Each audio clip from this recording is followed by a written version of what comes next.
नमस्कार दोस्तों, मैं परवेश गुप्ता आपका स्वागत करता हूं बायोलॉजी स्टूडेंट 930 के यूट्यूब चैनल में। दोस्तों, इस वीडियो में मैं आपको बताऊंगा बायोलॉजी के 25 अति महत्वपूर्ण प्रश्न दोस्तों, जो बार बार परीक्षाओं में पूछे जाते हैं। दोस्तों, आप कोई सभी गवर्नमेंट एग्जाम देंगे तो आपके पेपर में ये सब प्रश्न हमेशा देखने को मिलेंगे।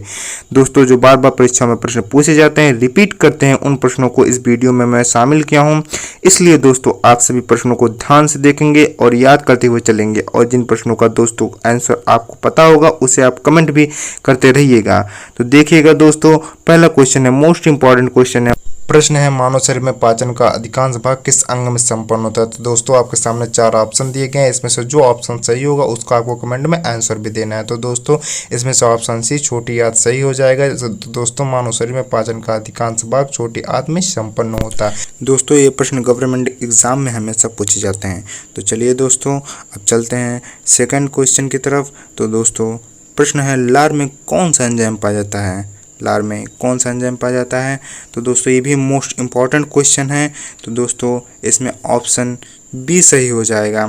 लार में पाया जाने वाला एंजाइम टाइलिन है। लार में पाया जाने वाला एंजाइम टाइलिन है। तो दोस्तों, आप इसे याद रखेंगे, ठीक है। तो दोस्तों, अब चलिए चलते हैं तीसरे क्वेश्चन की तरफ। टीबिया नामक हड्डी किस में पाई जाती है। टांग में, यानी कि पैर में। टीबिया नामक हड्डी किस में पाई जाती है। पैर में।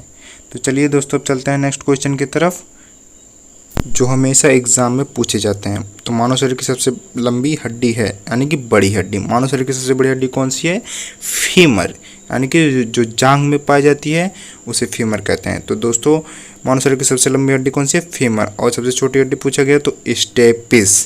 कौन सी है सबसे छोटी हड्डी। स्टेपिस। तो दोस्तों, आप ये दोनों प्रश्न हमेशा याद रखेंगे। दोस्तों, ये कभी भी किसी भी एग्जाम में पूछा जा सकता है। तो चलिए दोस्तों, अब चलते हैं नेक्स्ट क्वेश्चन की तरफ। मानव की पाचन नली लगभग कितने फीट लंबी होती है।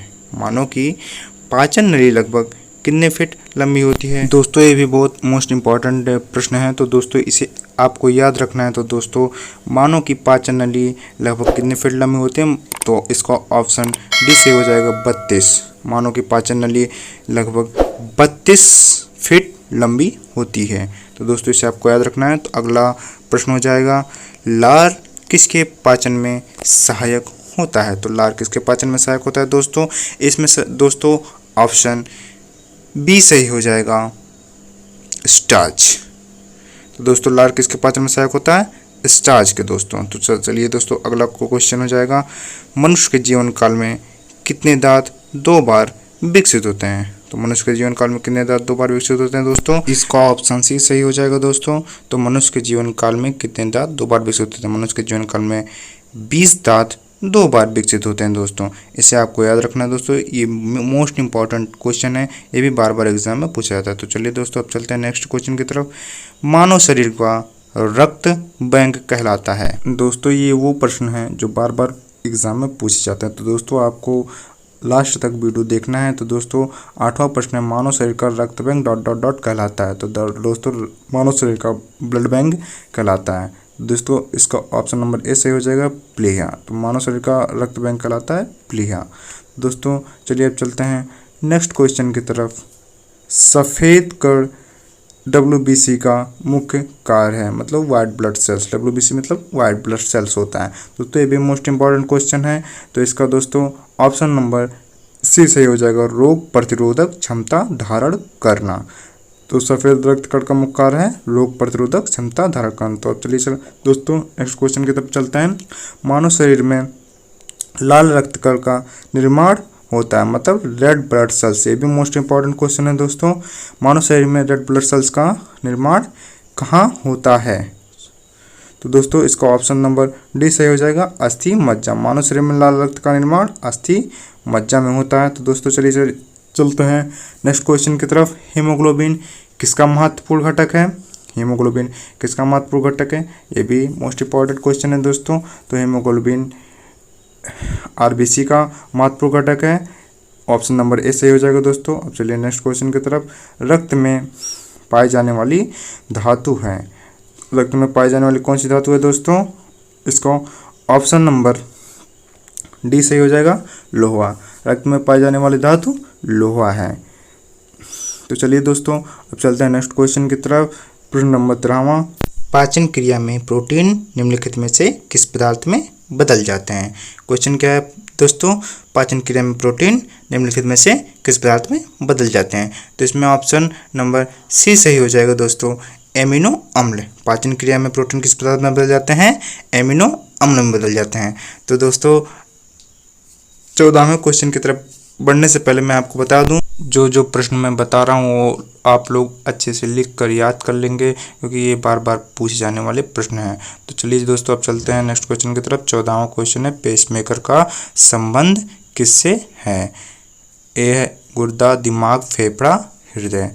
तो दोस्तों पेसमेकर का संबंध किससे है, हृदय से है। पेसमेकर का क्या कार्य होता है दोस्तों, पेसमेकर का कार्य होता है हृदय की धड़कन को प्रारंभ करना। तो पेसमेकर का संबंध किससे है, हृदय से। दोस्तों ये मोस्ट इंपॉर्टेंट क्वेश्चन है दोस्तों, इसे आप लोग हमेशा याद रखेंगे दोस्तों। चलिए अब नेक्स्ट क्वेश्चन की तरफ चलते हैं। सोते समय रक्तदाब में क्या परिवर्तन होता है। रक्तदाब मतलब ब्लड प्रेशर होता है दोस्तों, बढ़ता है, घटता है, पहले घटता फिर बढ़ता है, पहले जैसा रहता है। तो इसका सही आंसर हो जाएगा दोस्तों ऑप्शन बी, घटता है। सोते समय ब्लड प्रेशर आपका घटता है। दोस्तों हम नेक्स्ट क्वेश्चन की तरफ बढ़ते हैं। तो 16 नंबर क्वेश्चन है, मनुष्य के शरीर में हृदय को एक बार धड़कने के लिए कितना समय लगता है।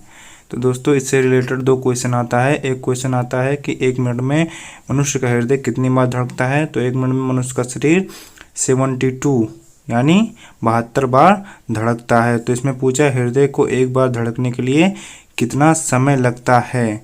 तो उससे भी कम, मतलब 1 मिनट में 60 सेकंड होते हैं। तो किसका क्या हो जाएगा, 0.8। कहने का मतलब है 60/72 जब ये हम करेंगे तो आएगा 0.88 करके आएगा। तो हो जाएगा मनुष्य का शरीर एक बार धड़कने में 0.8 सेकंड का समय लगता है। तो चलिए दोस्तों अब बढ़ते हैं, ये भी मोस्ट इम्पॉर्टेंट क्वेश्चन है। प्रोटीन का पाचन कहाँ से प्रारंभ होता है। तो प्रोटीन का पाचन कहाँ से प्रारंभ होता है। तो दोस्तों आप ये सब याद करते हुए चलेंगे, प्रोटीन का पाचन उधर से प्रारंभ होता है। ऑप्शन नंबर डी सही होगा। प्रश्न 18वां, मानव मस्तिष्क में बुद्धि का केंद्र। ये दोस्तों हमेशा एग्जाम में आता रहता है, ये भी मोस्ट इम्पॉर्टेंट क्वेश्चन है। तो मनुष्य मस्तिष्क में बुद्धि का केंद्र सेरेब्रम होता है दोस्तों, सेरेब्रम। तो नेक्स्ट क्वेश्चन है, मूत्र का पीला रंग किसकी मौजूदगी के कारण होता है। तो दोस्तों मूत्र का पीला रंग यूरोक्रोम की मौजूदगी के कारण होता है। ऑप्शन नंबर डी इसमें सही हो जाएगा दोस्तों। तो अगला क्वेश्चन है दोस्तों, मानव शरीर में सबसे छोटी अंतःस्रावी ग्रंथि कौन सी होती है। मानव शरीर में सबसे छोटी अंतःस्रावी ग्रंथि कौन सी होती है। तो दोस्तों ये इसका ऑप्शन नंबर सी सही हो जाएगा दोस्तों, पीयूष ग्रंथि। तो दोस्तों आप सभी ये सब क्वेश्चन दोहराते हुए चलेंगे।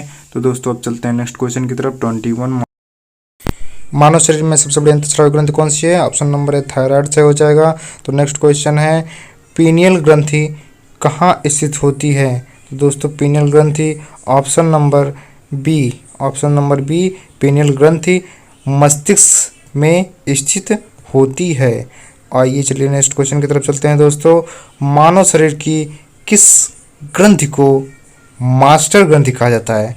मानव शरीर की किस ग्रंथि को मास्टर ग्रंथि कहा जाता है। ये दोस्तों मोस्ट इम्पॉर्टेंट क्वेश्चन है दोस्तों, ये बार बार एग्जाम में पूछा गया दोस्तों, ये हर एग्जाम में पूछा जाता है। और दोस्तों इसे आप अच्छे से याद कर लीजिएगा दोस्तों। और अगर वीडियो आपको अच्छा लगा हो तो वीडियो को लाइक ज़रूर कर दीजिएगा दोस्तों। तो दोस्तों मास्टर ग्रंथि ऑप्शन नंबर सी पीयूष ग्रंथि को मास्टर ग्रंथि कहा जाता है दोस्तों। आइए इसलिए दोस्तों अब 24वां नंबर क्वेश्चन, बच्चों का लिंग निर्धारण किसके गुणसूत्र से होता है। बच्चों का लिंग निर्धारण किसके गुणसूत्र से होता है। ऑप्शन नंबर ए पिता के, ऑप्शन नंबर बी माता के, माता पिता दोनों के किसी के द्वारा नहीं। तो बच्चों का लिंग निर्धारण पिता के द्वारा होता है। तो ऑप्शन नंबर ए सही हो जाएगा दोस्तों। आइए चलिए नेक्स्ट क्वेश्चन, पिट्यूटरी ग्रंथि कहाँ स्थित होती है। दोस्तों ये मोस्ट इम्पॉर्टेंट क्वेश्चन है, ये भी बार बार एग्जाम में पूछा गया क्वेश्चन है दोस्तों। पिट्यूटरी ग्रंथि कहाँ स्थित होती है। दोस्तों पिट्यूटरी ग्रंथि ऑप्शन नंबर ए मस्तिष्क में स्थित होती है। आई होप दोस्तों कि आपको ये वीडियो अच्छा लगा होगा, तो आप चैनल को सब्सक्राइब और वीडियो को लाइक ज़रूर कर दीजिएगा दोस्तों, और बेल आइकन को ऑन कर लीजिएगा ताकि आपको हर वीडियो का नोटिफिकेशन तुरंत आपके पास पहुंच जाए दोस्तों। थैंक्स फॉर वाचिंग, धन्यवाद। आप ऐसे सपोर्ट करते रहिए, आपके लिए मैं ऐसे अच्छे वीडियो लाता रहूँगा और आपकी नॉलेज को बढ़ाता रहूँगा।